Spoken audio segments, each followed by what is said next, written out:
EVM को लेकर के घमासान मचा हुआ। लेकिन इसी बीच बड़ी खबर आ रही है कि मोहित पांडे नाम के व्यक्ति को राम मंदिर का मुख्य पुजारी बनाया गया है। मेरे साथ ब्राह्मण समाज से आने वाले जेपी चतुर्वेदी जी हैं, चारों वेदों के ज्ञाता खुद को बताते हैं। पंडित जी को पुजारी बना दिया गया है। जिन्होंने चंदा दिया था उनके हाथ में घंटा आया है, तो वो घंटे बजाएंगे, लेकिन उनका कुछ वीडियो वायरल हो रहा है मार्केट में, पता नहीं फर्जी है सही है। फर्जी वीडियो। अच्छा फर्जी है। हाँ। मैंने आपने चेक कर लिया। हाँ। फर्जी वीडियो बनाने की फैक्ट्री तो मध्य प्रदेश में, हमको लग रहा है मध्य प्रदेश से ताल्लुक रखते हैं क्या। तो मेरे कहने का अभिप्राय ये है कि ये मोहित पांडे हों या मोहन भागवत हों या इस तरह के जितने भी अंधभक्त हों, पहला काम तो ये होना चाहिए कि आरएसएस को या बीजेपी को किसी भी मंदिर में मीटिंग करने नहीं दी जाएगी। ये जान लीजिएगा, मंदिर पूजा स्थल है, इनके बाप की बपौती नहीं है। राम मंदिर में पूरे हिंदुस्तान के लोगों ने, चाहे मुस्लिम हो या गैर मुस्लिम हो या हिंदू हो, सभी लोगों ने चंदा दिया है। ये आरएसएस के बाप की बपौती नहीं है। कोई पुजारी किसी को बना दो आरएसएस की पृष्ठभूमि से, तो हम इसको बर्दाश्त करने वाले नहीं हैं। चारों वेदों के ज्ञाता खुद को बताते हो, आपको पूछा नहीं गया। अरे हम जाने से इनकार कर देते हैं। राम डुप्लीकेट ब्राह्मण है। अरे सुनो, डुप्लीकेट लाइसेंस देने वाले आप कौन होते हैं? आप कौन होते हैं? क्या आपको बीजेपी सैलरी देती है या अंजना कश्यप के तरफ से कोई ऐड देती है? ये तो शंभू भाई का चैनल, उसको तो मिलता भी नहीं। तो मेरे कहने का अभिप्राय ये है, अभी देखे पार्लियामेंट में, अरे पार्लियामेंट पर आए 4-5 बातचीत करेंगे। 6 लोग गिरफ्तार किए गए हैं, यूएपीए लगाया जा रहा है उनके ऊपर। लेकिन सवाल यह है कि जिन ओबीसी बहुजनों ने, एससी एसटी ओबीसी अल्पसंख्यक तमाम मुसलमानों को जानता हूँ, जिन लोगों ने चंदा दिया था राम मंदिर बनवाने के लिए, लेकिन उनके हाथ में क्या है, उनको क्या मिला? उनके समाज की व्यक्ति को पुजारी तक नहीं बनाया गया। इसीलिए मैं आपके चैनल के मार्फत मैं मांग करता हूं देशवासियों को कि एक दलित, एक ओबीसी भी उसमें पुजारी रखा जाए। ये पंडित और ब्राह्मण से नहीं चलेगा, इनका ठेका नहीं है। ये भी विद्वान है, ये भी पढ़े लिखे लोग हैं। तो अगर लोकतंत्र को बचाना है तो दलितों को भी उतने भागीदारी देनी पड़ेगी और ओबीसी वालों को उतने भागीदारी देनी पड़ेगी। अरे मंदिर को बचाना है तो सभी पुजारियों को, जो पंडित, उनको पुजारी बनाना पड़ेगा। बिल्कुल नहीं बनाना चाहिए। कौन पूछ रहा? पंडितों को बीजेपी चूतिया बनाती है, आरएसएस चूतिया बनाता है। जो राजस्थान में सरकार बनने की हुई तो एक क्षत्रिय समाज के कर्णी सेना के राष्ट्रीय अध्यक्ष का वध हो गया। जब बीजेपी में सत्ता में आती है तो इस देश में अपर कास्ट के लोगों का वध शुरू हो जाता है। यूपी में योगी आदित्यनाथ मुख्यमंत्री बने तो कमलेश तिवारी की हत्या हो गई जी। कहे कि मुस्लिम, अखिलेश जी की सरकार थी तो सुरक्षित थे। हिंदू हृदय सम्राट योगी आदित्यनाथ की सरकार बनी तो पता चला ब्राह्मणों पे कहर गिरने लगा। तो ये ब्राह्मण जो दरअसल है जूता खोर कम हो गई। जहाँ पत्तल चाट के फेंक दिया जाता, उसे मुंह कुकुर के खा अपना मारना शुरू करते। अरे मंदिर के पुजारी, देखो मंदिर जो है पवित्र स्थल है, पूजा स्थल। वहाँ दलित भी जाए, ओबीसी वाला भी जाए, वो भी पुजारी रहे, वो भी पुजारी रहे। भाई ईश्वर ये बताए, सूरज अपनी रोशनी देता है तो भेदभाव करता है। वरुण देव हवा देते हैं, ऑक्सीजन प्रदान करते हैं तो कोई भेदभाव करते हैं। चंद्रमा अपनी शीतलता जो भेदभाव करती है। या मान लीजिए कि गंगा के नदी में वो कहावत है ना, आबे जमजम भी पानी है, गंगा का भी जल पानी है। तो मेरे कहने का अभिप्राय है, गंगा की नदी में कोई स्नान करे, पशु पक्षी कोई भी रहे, तो गंगा जी खदेड़ छोड़ देती हैं। इसलिए मंदिर में सबको जाने का अधिकार दिया जाए, वहाँ कोई भेदभाव न हो, और दूसरा कि वो राजनीतिक अखाड़ा न बनने पावे। ये ध्यान देने वाली बात है।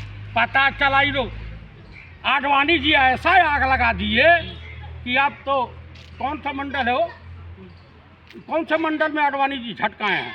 अब राजनाथ सिंह की बारी है, नितिन गडकरी की बारी है, उसके बाद योगी आदित्यनाथ से भी इस्तीफा मांगा जा रहा। उनको भी दूध के मक्खी की तरह से अफवाह निकालते हैं। फैला रहे हैं आप। मैं योगी आदित्यनाथ जी उत्तर प्रदेश के मुख्यमंत्री हैं और वही रहेंगे, बेहतर शासन चला रहे हैं।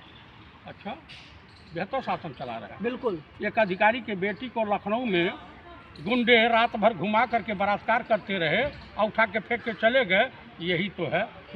एक थाने में एक महिला को एक दरोगा गालियां दे रहा है, वीडियो वायरल हो रहा है। सस्पेंड तो किया गया उसे, कार्रवाई तो की जा रही है। सस्पेंड से काम चलेगा? अरे उसके ऊपर मुकदमा करके जेल भेजा जाए। क्यों अपने एमपी को बता रहा है? कानून से होगा, आपके कहने से नहीं होगा। ये बताइए, आपने लोकसभा स्पीकर से कभी पूछा कि क्या उनका रिश्तेदार लगता है वो प्रताप सिन्हा जो विजिटर पास इशू कराया था, आतंकवादियों को अंदर प्रवेश करवा दिया? अगर इन केस बम बम लेके चले गए होते तो क्या होता? तमाम सांसद मारे जाते। उनके ऊपर क्या कार्रवाई हुई? उसके ऊपर देशद्रोह क्यों नहीं लगता? दिल्ली पुलिस पूछताछ करेगी। किससे किससे? बीजेपी सांसद से। कुछ नहीं उखाड़ पाएगी। कल पुलिस कमिश्नर सस्पेंड कर दिए जाएंगे। बात कर रहे हैं दिल्ली पुलिस पूछताछ, किस इंस्पेक्टर की हैसियत है? एसपी या डीजीपी की हैसियत है? भाजपा के सांसद से पूछा। मोदी जी कानून मानते, संविधान मानते, सबसे ऊपर कानून और संविधान है मोदी जी के लिए। तो काहे ना बैलेट पेपर से चुनाव करा देते हैं? कानून मानते हैं, पूरा देश मांग रहा है बैलेट पेपर से चुनाव होना चाहिए।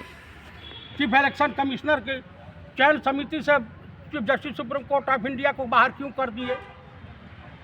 क्यों कर दिए? कानून मानते हैं, संविधान को मानते हैं तो क्यों कर दिए? ईवीएम जब तक इस देश में रहेगी, लोकतंत्र और संविधान खतरे में अरे रहेगा। आप लोग टेक्नोलॉजी के दुश्मन हैं। कौन सा टेक्नोलॉजी के दुश्मन है? ईवीएम। ईवीएम टेक्नोलॉजी जापान इस्तेमाल करता है, इनसे ज्यादा टेक्नोलॉजी में आगे। अरे वो पिछड़ा हुआ देश है, अमेरिका सबसे आगे हम हैं। मोदी जी विश्वगुरु हैं, जो बाइडेन विश्वगुरु नहीं है। मोदी विश्वगुरु और क्या? हर टकला आदमी आपको चाणक्य दिखाई देता है और हर अनपढ़ जाहिल आपको विश्वगुरु दिखाई देता। गजब का हिंदुस्तान है, गजब का आपका तर्क है। छोड़ दीजिए देश, चले जाइए कहाँ जहाँ जाए? आपको अच्छा लगे। उनके बाप का देश है, हमारा भी है। ये मोदी युग है, उपराष्ट्रपति ने बोला है। उपराष्ट्रपति हिंदुओं में 60-70 के बाद आदमी का मानसिक संतुलन खराब हो जाता है। उपराष्ट्रपति का मानसिक संतुलन गड़बड़ा गया, उनको रांची आ गया। मुहिम के लिए ऐसा मत बोलिए। मैं बोलूंगा क्या कर लेंगे? जेल भिजवा दें, पूरे देश को जेल भिजवा बोलेंगे हम लोग।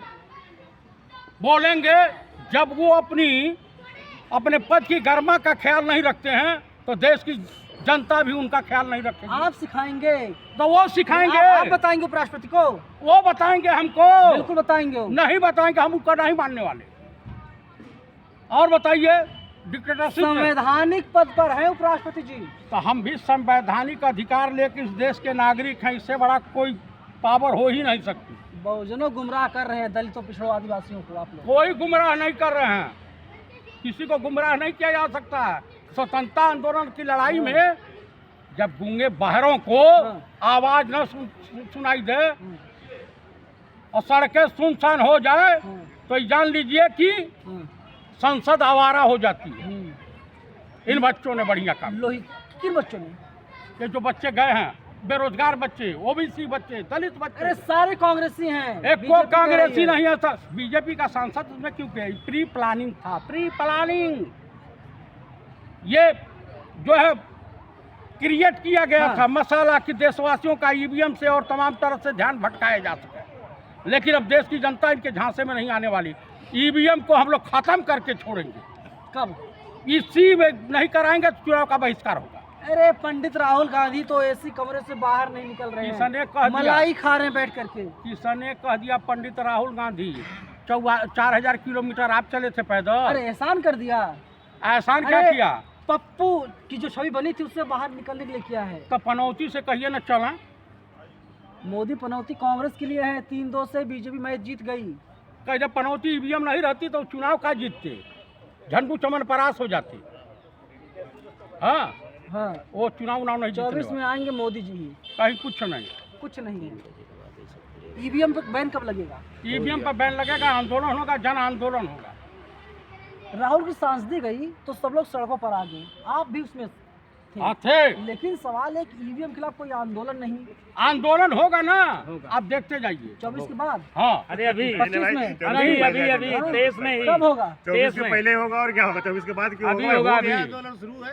हाँ अरे आज तैयारी बैठक है आंदोलन की। बैठक है चल रहा है हाँ। आंदोलन आज की की तैयारी तैयारी बैठक है। आज की ये तैयारी आंदोलन तैयारी बैठक है ईवीएम के खिलाफ।